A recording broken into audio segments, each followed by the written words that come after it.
جہاں میں کوئی تم سا دوسرا ملتا نہیں، ڈھونڈتے پھرتے گئے مہرو مہ پتا ملتا نہیں، یار سا کوئی نہیں، یار سا کوئی نہیں، آپ سا کوئی نہیں۔ الحمدللہ رب العالمین والصلاة والسلام علی سید المرسلین، اما بعد فاعوذ باللہ من الشیطان الرجیم، بسم اللہ الرحمن الرحیم۔ گنبد خضرا کا تصور کرتے ہوئے میں جس طریقے سے درود پاک پڑھاتا ہوں آپ اس طریقے سے درود پاک پڑھے الصلاۃ والسلام علیک یا رسول اللہ وعلی آلک واصحابک یا حبیب اللہ، الصلاۃ والسلام علیک یا نبی اللہ وعلی آلک واصحابک یا نور اللہ، صلی اللہ تعالی علیہ وسلم۔ درود پاک کی فضیلت سنتے ہیں شہنشاہ مدینہ قرار قلب و سینہ صلی اللہ تعالی علیہ وسلم کا فرمان باقرینہ ہے، جسے کوئی سخت حاجت درپیش ہو تو اسے چاہیے کہ مجھ پر کثرت سے درود شریف پڑھے، کیونکہ یہ مصائب و آلام کو دور کرتا ہے اور رزق میں اضافہ کرتا ہے۔ صلو علی الحبیب صلی اللہ علی محمد صلی اللہ علیہ وسلم۔ پچھلے درس میں ہم نے دیکھا کہ پیارے آقا صلی اللہ تعالیٰ علیہ وسلم کی پیاری جوانی کتنی مبارک تھی۔ ہم نے یہ دیکھا کہ پیارے آقا صلی اللہ علیہ وسلم کا بچپنا کتنا مقدس تھا۔ ہم نے آپ کی پاک بیویوں کے بارے میں سنا، اسی طریقے سے ہم نے پچھلے درسوں میں آپ کے اعضائے مبارک، کتنے پیارے آپ کے اعضائے مبارک ہے، یہ ذکر کیا اور برکتیں حاصل کی۔ آج انشاءاللہ عز و جل اولاد رسول صلی اللہ تعالیٰ علیہ وسلم کا ذکر کریں گے اور برکتیں حاصل کریں گے۔ آج ہم یہ ذکر کریں گے کہ پیارے آقا صلی اللہ تعالیٰ علیہ وسلم کو کتنے شہزادے تھے، یعنی بیٹے، کتنی بیٹیاں تھیں، شہزادیاں تھیں۔ اب آپ سے ایک سوال ہے، as a Muslim, as a امتی جن کا ہم کلمہ پڑھتے ہیں، کیا آپ کو نہیں لگتا کہ ان کے بارے میں ہمیں یہ سب معلوم ہونا چاہیے؟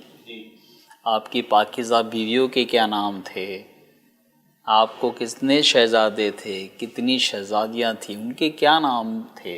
اور اگر آپ کو ایسا لگتا ہے کہ یہ معلوم ہونا چاہیے تو یہ جو سیرت آخری نبی صلی اللہ علیہ وسلم کا درس ہے، یہ محفل ہے، آپ اس میں شرکت کریں تو انشاءاللہ عز و جل آپ کو اس کی معلومات ہوگی انشاءاللہ۔ اور اس سے ہوگا یہ کہ پیارے آقا صلی اللہ تعالیٰ علیہ وسلم کی محبت کی شمع دن پہ دن روشن ہوتی چلی جائے گی۔ اللہ سے دعا ہے کہ اللہ اس ذکر کو قبول فرما لے۔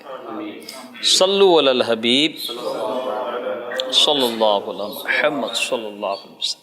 ام المومنین حضرت سیدنا خدیجۃ الکبریٰ، آپ وہ خوش نصیب خاتون ہے کہ جن کے رتبے بڑے بلند ہیں، کیونکہ آپ نے پیارے آقا صلی اللہ علیہ وسلم کے ساتھ زندگی کے 25 سال گزارے۔ 25 سال تک آپ پیارے آقا صلی اللہ تعالیٰ علیہ وسلم کی نکاح میں رہی اور پھر آپ کا وصال ہو گیا۔ آپ نے پیارے آقا صلی اللہ علیہ وسلم کی خوب خدمت کی اور آپ کے جتنے بھی شہزادے اور شہزادیاں ہیں وہ حضرت خدیجۃ الکبریٰ رضی اللہ تعالیٰ عنہا سے، آپ کے بطن پاک سے پیدا ہوئے۔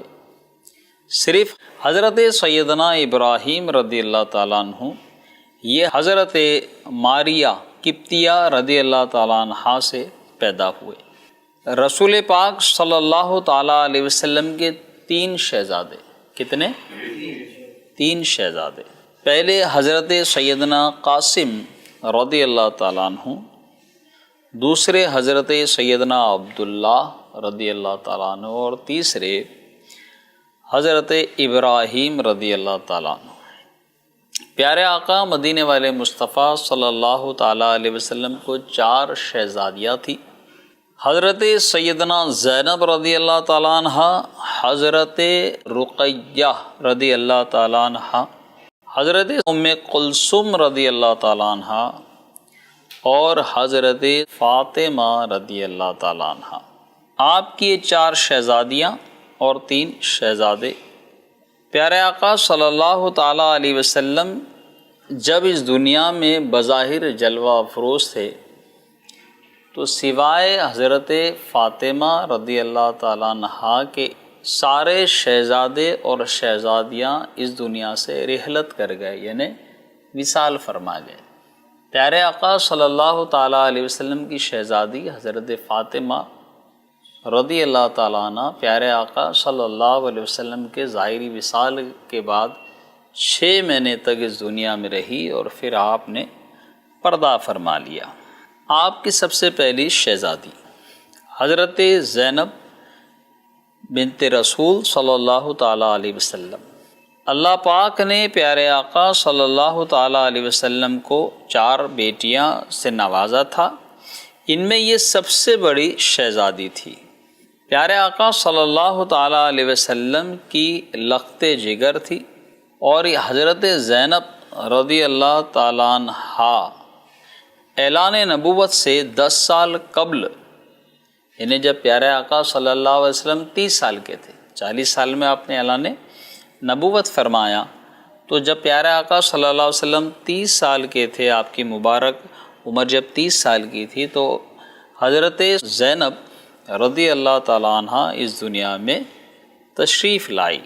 آپ کا نکاح حضرت ابو العاص بن ربیع کے ساتھ منعقد کیا گیا، اور آپ کو ایک شہزادہ اور ایک شہزادی تھی۔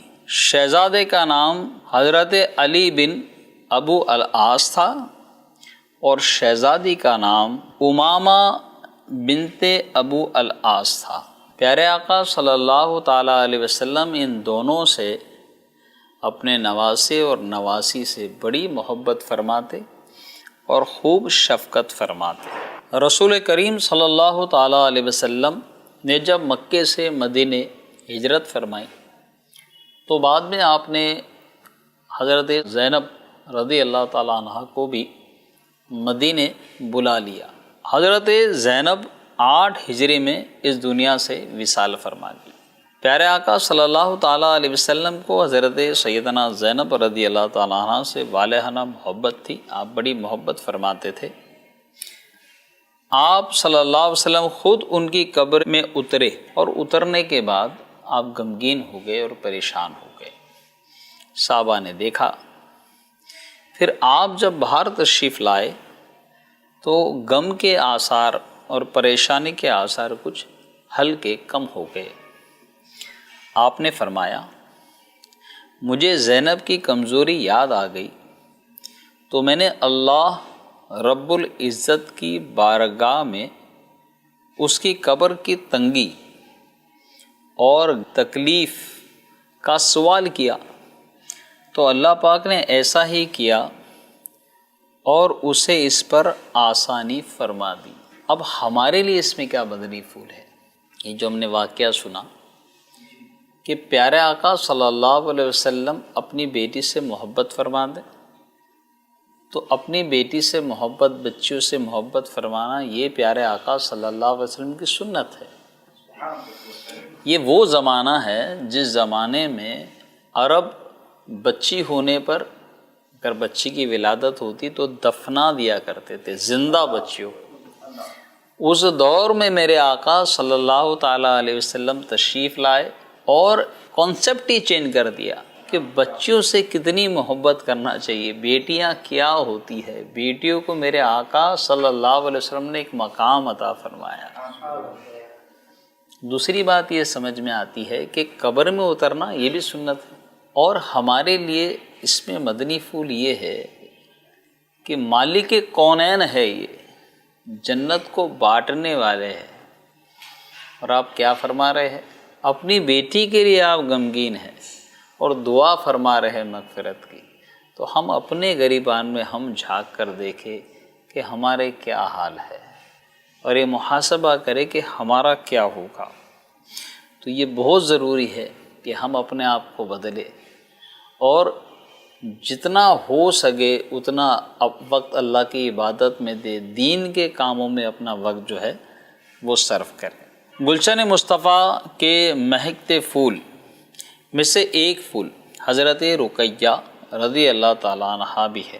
اعلان نبوت سے 7 سال قبل، آپ کی عمر شریف 33 سال کی تھی، تو حضرت رقیہ رضی اللہ تعالیٰ عنہ اس دنیا میں آپ نے ولادت فرمائی۔ آپ کی والد ماجدہ ام المومنین حضرت سیدنا خدیجۃ الکبریٰ رضی اللہ تعالیٰ عنہ ہے۔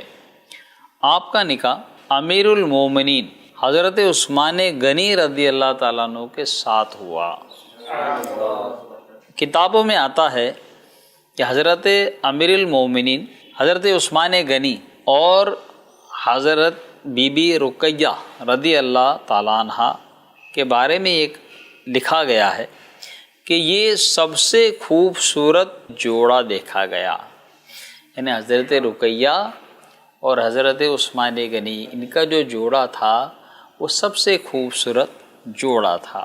جس دن حضرت زید بدر سے مسلمانوں کی فتح کی خوشخبری لے کر مدینہ پہنچے، اس وقت مسلمان حضرت بی بی رقیہ کو جنت البقیع میں تدفین کر رہے تھے۔ تو آپ اس بات کو سمجھے کہ یہ جو دین ہم تک پہنچا ہے یہ بڑی مشکلوں سے پہنچا ہے۔ آپ کے بابا جان بدر میں ہے اور یہ یہاں پر مدینہ شریف میں ہے، یہاں انتقال آپ فرما گئی، وصال ہو گیا، مسلمان تدفین کر رہے ہیں۔ تو آپ یہ سوچیں کہ اتنی مشکلات سے یہ دین ہم تک پہنچا، اگر ہم اس کی قدر نہیں کریں گے تو ہم رسول پاک صلی اللہ علیہ وسلم کو کیا چہرہ دکھائیں گے؟ سرکار امام حسین نے ہم سے سوال کر لیا کہ میں نے اتنی تکلیفیں اٹھائی، ہم کیا جواب دیں گے؟ نہ اٹھ سکے گا خدا کی قسم قیامت تلک اگر حضور نے نظروں سے گرا کر چھوڑ دیا۔ بہت ضروری ہے کہ ہم اپنے آپ کو تبدیل کریں۔ حضرت بی بی رقیہ رضی اللہ تعالیٰ عنہ کی وفات کے بعد حضور انور شافی محشر صلی اللہ تعالیٰ علیہ وسلم نے 3 ہجری میں حضرت ام کلثوم کا نکاح امیر المومنین حضرت سیدنا عثمان غنی کے ساتھ فرمایا، یعنی آپ نے پہلے ایک بیٹی ان کی نکاح میں دی، اس کے بعد آپ نے دوسری بیٹی نکاح میں دی۔ 9 ہجری میں حضرت ام کلثوم رضی اللہ تعالیٰ عنہ کی وفات ہوئی۔ رسول خدا احمد مجتبیٰ صلی اللہ علیہ وسلم کی اس شہزادی کو بھی یہ اعزاز حاصل ہوا کہ ان کے بابا جان رحمت عالم صلی اللہ تعالیٰ علیہ وسلم نے ان کی نماز جنازہ خود پڑھائی اور انہیں بھی مدینہ منورہ کے قبرستان جنت البقیع میں دفن کر دیا گیا۔ سیدہ حضرت فاطمۃ الزہرا رضی اللہ تعالیٰ عنہ، اللہ پاک کے پیارے محبوب صلی اللہ تعالیٰ علیہ وسلم کی شہزادیوں میں آپ سب سے زیادہ حضرت فاطمۃ الزہرا رضی اللہ تعالیٰ عنہ سے محبت فرماتے، اور آپ نے یہ کہا کہ فاطمہ جنتی عورتوں کی سردار ہے۔ آپ کی خصوصیت یہ تھی کہ آپ کی شکل و صورت جو ہے وہ پیارے آقا صلی اللہ علیہ وسلم سے بہت مشابہت کرتی تھی۔ حضرت فاطمہ رضی اللہ تعالیٰ عنہ کے بارے میں رسول پاک فرماتے ہیں کہ فاطمہ میرے جگر کا ٹکڑا ہے، جس نے فاطمہ کو پریشان کیا اس نے مجھ کو پریشان کیا۔ فاطمہ دنیا کی عورتوں کی سردار ہے۔ جب سیدہ فاطمہ رضی اللہ تعالیٰ عنہ آتی تو میرے پیارے آقا صلی اللہ تعالیٰ علیہ وسلم اٹھ جاتے، کھڑے ہو جاتے اور ان کا ہاتھ پکڑ کر ان کو اپنی جگہ بٹھاتے۔ سیدنا فاطمہ تو زہرا رضی اللہ تعالیٰ عنہ اعلان نبوت سے 5 سال پہلے اس دنیا میں تشریف لائی۔ جب آپ رضی اللہ تعالیٰ عنہ کی ولادت ہوئی تو فضا آپ کے چہرے کے نور سے منور ہو گئی۔ آپ بہت عبادت اور ریاضت میں مشغول رہتی۔ کئی بار تو ایسا ہوا کہ آپ پوری رات نماز پڑھ کر گزار دیتی۔ شرم و حیا اور پردہ کرنا آپ کی اعلیٰ اوصاف میں سے تھا۔ کبھی کسی غیر محرم نے آپ کو نہیں دیکھا تھا، اور آپ کی یہ خواہش، یہ تمنا تھی کہ میرے جنازے پر بھی کسی غیر محرم کی نظر نہ پڑے۔ حضرت مولا علی اور حضرت فاطمہ الزہرا رضی اللہ تعالیٰ عنہ کا نکاح یقیناً بہت عمدہ اور شاندار تھا، جس میں خدا رب کریم کی رضا اور نبی کریم کی دعائیں شامل تھیں۔ نکاح کے بعد بی بی فاطمہ نے اپنے گھر کی ذمہ داری نہایت ہی خوبصورت انداز میں نبھائی۔ ہر قسم کی مشکلات پر صبر کیا اور صبر کا دامن کبھی نہیں چھوڑا۔ آپ نے گھر میں چکی بھی پیسی، آپ نے مشکیزیں بھی پانی کے بھر کر لائے، اور آپ نے وہ سب کام کیا جو گھر میں کیا جاتا ہے۔ حضرت بی بی فاطمہ رضی اللہ تعالیٰ عنہ کو 3 شہزادے تھے، ہے نا؟ کتنے؟ اگر ہم سے کوئی پوچھے کہ کتنے شہزادے تھے تو ہم اپنے ذہن میں اس کا سوال دے دیں، تو پھر ہمیں یہ معلوم ہوگا کہ اس درس میں ہم نے شرکت کی تو ہمیں معلوم ہوا کہ یار 3 شہزادے تھے۔ حضرت حسن رضی اللہ تعالیٰ عنہ، حضرت حسین رضی اللہ تعالیٰ عنہ اور حضرت محسن رضی اللہ تعالیٰ عنہ۔ اور آپ کو 3 بیٹیاں تھیں، حضرت زینب رضی اللہ تعالیٰ عنہ، حضرت رقیہ رضی اللہ تعالیٰ عنہ اور ام کلثوم رضی اللہ تعالیٰ عنہ۔ حضرت فاطمہ الزہرا رضی اللہ تعالیٰ عنہ اپنے بابا جان سے بہت محبت فرماتی تھی، انہیں اپنی جگہ بٹھاتی، ان کی خوشی سے خوش اور ان کی تکلیف سے رنجیدہ ہو جاتی۔ احد کے موقع پر صحابہ اکرام علیہم رضوان اور آپ کے بابا جان کے ساتھ جب آپ گئی تو آپ نے دیکھا کہ حضور صلی اللہ علیہ وسلم کا چہرہ زخمی ہو گیا ہے اور چہرے سے خون نکل رہا ہے۔ تو آپ نے پانی سے ان کا چہرہ دھویا، لیکن خون بند ہونے کا نام نہیں لے رہا تھا، تو آپ نے کھجور کی چھال کو جلا کر آپ کے زخموں پہ رکھا تو خون نکلنا بند ہو گیا۔ گویا آپ کے والد کے ساتھ شانہ بہ شانہ کھڑے ہوتی تھی۔ نبی کریم صلی اللہ تعالیٰ علیہ وسلم بھی اپنی لخت جگر سے بہت محبت اور شفقت کا معاملہ فرماتے اور ان کو اپنی جگہ پر بٹھاتے۔ جب حضرت فاطمہ تشریف لاتی تو آپ خود انہیں اپنی جگہ پر بٹھاتے اور فرماتے، میری بیٹی فاطمہ میرے جگر کا ٹکڑا ہے۔ پیارے آقا صلی اللہ تعالیٰ علیہ وسلم نے جب اس دنیا سے پردہ فرمایا تو آپ بہت غمگین ہو گئی، اور پھر 6 مہینے کے بعد آپ اس دنیا سے وصال فرما گئی۔ یہ ہوئی 4 شہزادیوں کے بارے میں ہم نے ذکر کیا۔ اب پیارے آقا صلی اللہ علیہ وسلم کے شہزادے حضرت قاسم بن رسول اللہ صلی اللہ تعالیٰ علیہ وسلم، یہ سب سے پہلے فرزند ہے جو حضرت بی بی خدیجہ الکبریٰ کی آغوش مبارک میں اعلان نبوت سے قبل پیدا ہوئے۔ حضور اقدس صلی اللہ تعالیٰ علیہ وسلم کی کنیت آپ کی کیا ہے؟ ابو القاسم، انہی کے نام پر یہ کنیت ہے۔ ابن سعد کا بیان ہے کہ ان کی عمر شریف 10 برس کی ہوں گی، مگر دیگر علماء کا یہ کہنا ہے کہ 17 ماہ کی، اور انہی عمر میں آپ وفات پا گئے۔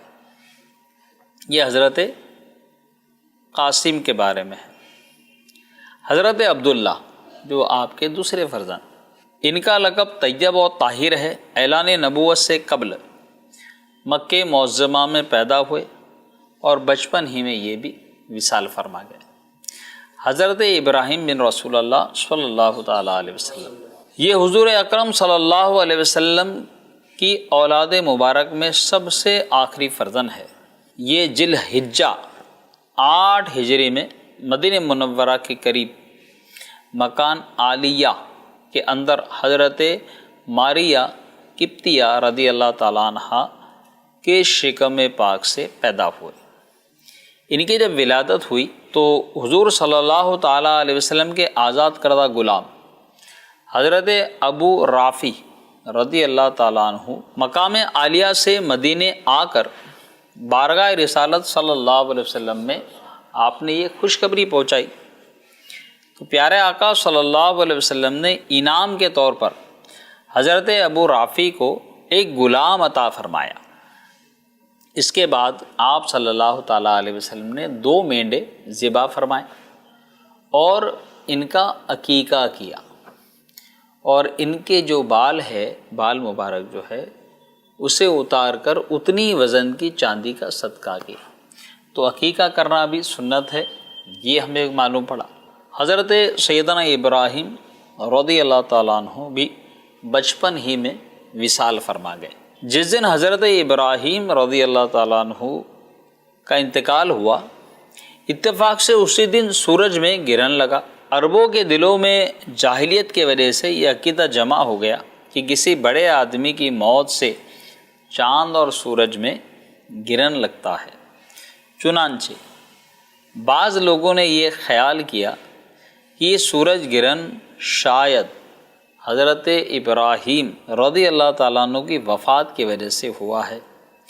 حضور اقدس صلی اللہ تعالیٰ علیہ وسلم نے اس موقع پر ایک خطبہ دیا جس میں یہ عقیدہ کا رد کیا اور ارشاد فرمایا، یقیناً چاند اور سورج اللہ تعالیٰ کی نشانیوں میں سے ہے، کسی کے مرنے یا جینے سے ان دونوں میں گرہن نہیں لگتا۔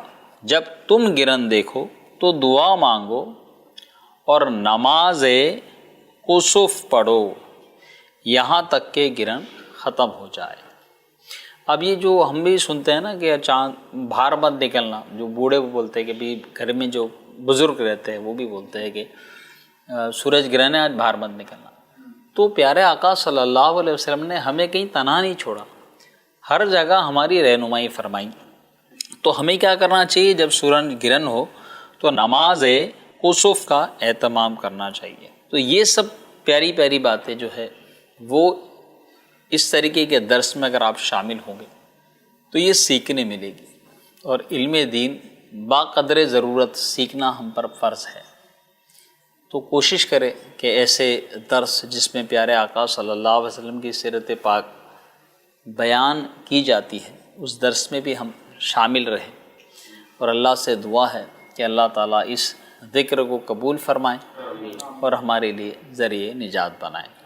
صلو علی الحبیب صلی اللہ علی محمد صلی اللہ علیہ وسلم۔ دو جہاں میں کوئی تم سا دوسرا ملتا نہیں، ڈھونڈتے پھرتے گئے مگر و مغ پتہ ملتا نہیں، یار ساتھ